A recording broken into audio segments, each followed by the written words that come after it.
Hey guys, it's Super Video Games or Adam, and welcome back to yet another one of my Fortnite top 5 videos. But before we jump into today's top 5, I do quickly want to mention that for today's video, and today's video only, I'll be doing a pretty awesome giveaway. For every 1,000 likes that we hit on this video, I'll be giving away a $10 PSN or Xbox card.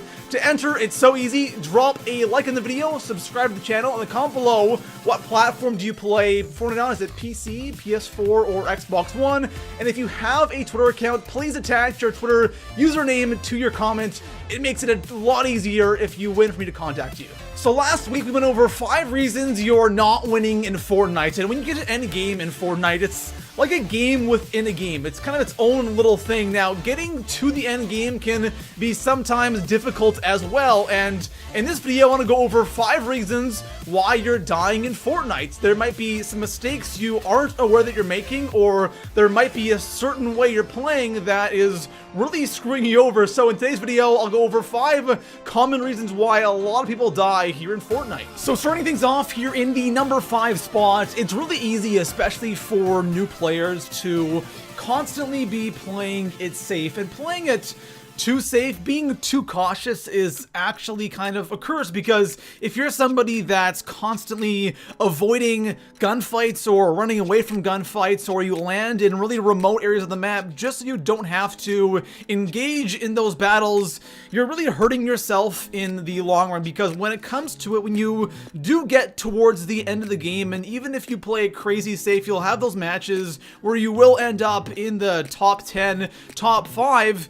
You don't know what to do. You panic and you die because you aren't used to engaging in these gunfights, and a lot of people like playing it safe, and it's always so frustrating as someone who is actively trying to engage in gunfights, being killed by somebody who is camping in a bush. And you can see now how many kills players have, and they have that one kill that they just got on you, and you really think about it, it's like, what is that person thinking? Like, it's obviously they want to get the win, but playing like that is not going to help you get better at the game. So if you want to stop dying so much, try to engage in more gunfights, because that way you'll get a lot better. And when you are in those situations, when you're forced into those situations, you'll know what to do, and you'll get a lot more kills, and you won't die as much. So for the number 4 spot, I've always talked about in the past how important building and how important height advantage is, especially if you want to win towards the end game. If you're building, there's a very high chance you're gonna get the W, but building too high can be something that can really screw you over, and this is a common thing that a lot of new players do. If you build too high and for some reason your base gets destroyed, which is quite common, right? People don't want you to live, so they'll try to destroy that bottom of your base, and if you do fall down, your base does crumble, and you built way too high, you're either going to take a ton of fall damage, or you're going to just completely die. One of the more common scenarios that I find myself in when it comes to building too high is whenever I'm playing and somebody else is trying to outbuild me that doesn't have the high ground. So I might be on a mountain or a hill or on top of a building, whatever, and I already have that height advantage, and the other person who is in the other half of the circle is trying to get that advantage on me as well, but since they have the lower ground, they have to build incredibly high, and that gives me a great opportunity to just wipe out the bottom of their base, and then they fall, either die or have really low health, and I just one-shot them. So building too high is never good. You always want to be 3 to 4 stories, but again, you want to make sure you're building on top of something, or you want to be on the high ground so you don't have to build as high. So keep it 3 to 4 stories. Anything higher than that, you're looking at taking a lot of fall damage. So coming in at the number 3 spot on my list, gathering materials is something that is actually really dangerous, but it is definitely necessary. And for the end game, you have to have a lot of materials. It's so important, right? You need wood, you need brick, and you need steel. Now, getting the majority of materials usually comes through killing other players and then taking their stuff, but there's definitely going to be that time in the match where you have to go and knock down trees and destroy some rocks so you have at least something to start off with. There are so many players out there, when they're getting materials, they kind of think that they're in their own world. They're on their own server and no one can touch them. There's nobody else, right? But that's not the case. When you're getting materials, you're just this huge target because, first of all, you're making sound, and if you're hitting trees, it's so easy to see those trees just disappear and you know that someone's there. So when you're actually doing this, don't just stand there and hit the tree or whatever you're trying to knock down. Don't just stand in one spot. At least bounce around, move around so you're not an easy target.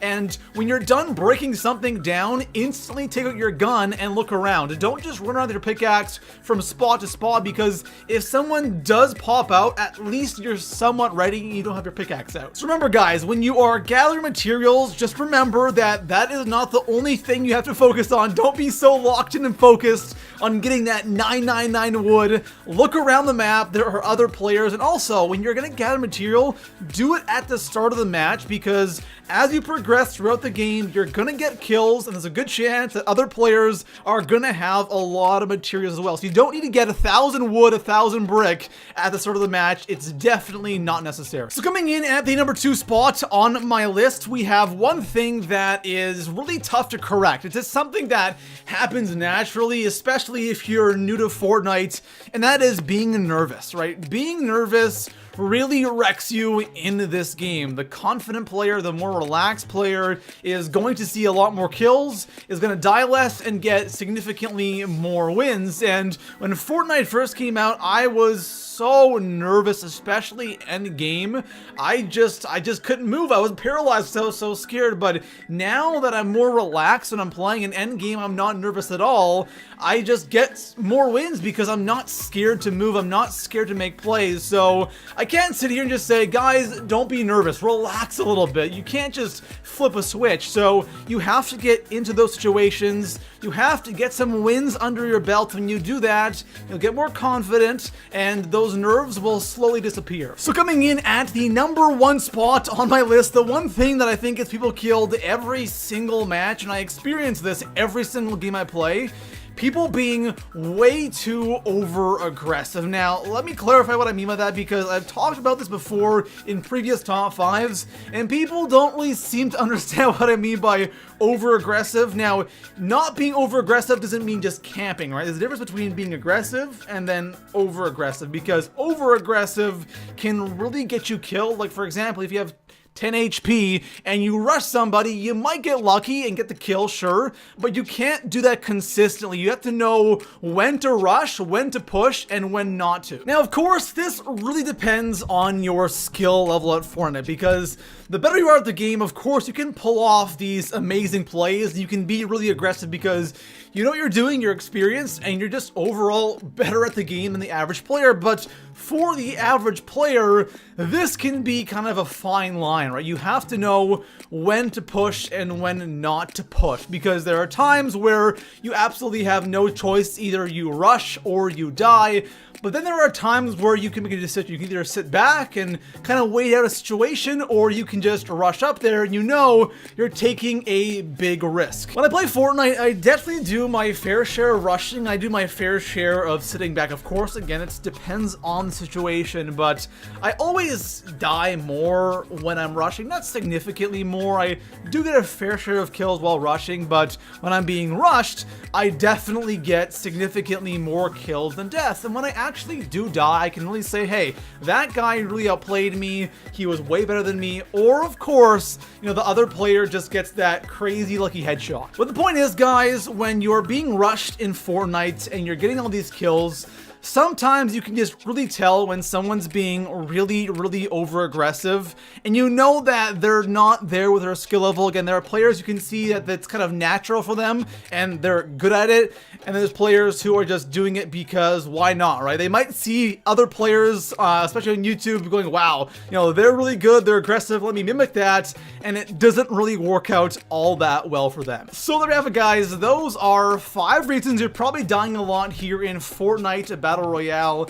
And just to clarify quickly one more time on what we just talked about, the whole over-aggressive thing, I'm not saying that you guys shouldn't be aggressive at all, because if you're a new player, you actually kind of want to be put into some of those situations, because that's how you learn and that's how you improve. But you have to find that nice balance. You have to know when to sit back and you have to know when to be aggressive, because doing too much of one thing isn't a good thing. And of course, as you guys get better at the game, being more aggressive becomes natural and you can be more and more aggressive. So there we have it, guys. That is going to wrap up today's video. Remember, guys, every 1,000 likes today's video gets, and only today's video, I'll be giving away a $10 PSN or Xbox card. To enter, drop a like, subscribe to the channel, and of course, comment what platform you play Fortnite on, and if you have a Twitter username, please throw it on there. It makes it a lot easier for me to contact you. Besides that, guys, I'll see you in the next one. Peace out.